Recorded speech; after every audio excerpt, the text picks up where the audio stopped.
प्रशासनाच्या वतीने सहर्ष स्वागत आहे।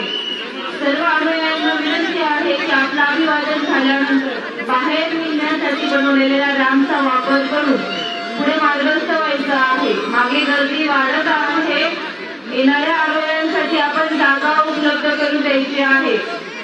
ज्यांचं अभिवादन झालं आहे त्यांनी कृपया रॅम्प A, B, C चा वापर करून पुढे मार्गस्थ व्हायचं आहे। रॅम्प जवळ नेमलेले अधिकारी अंमलदार यांनी नागरिकांना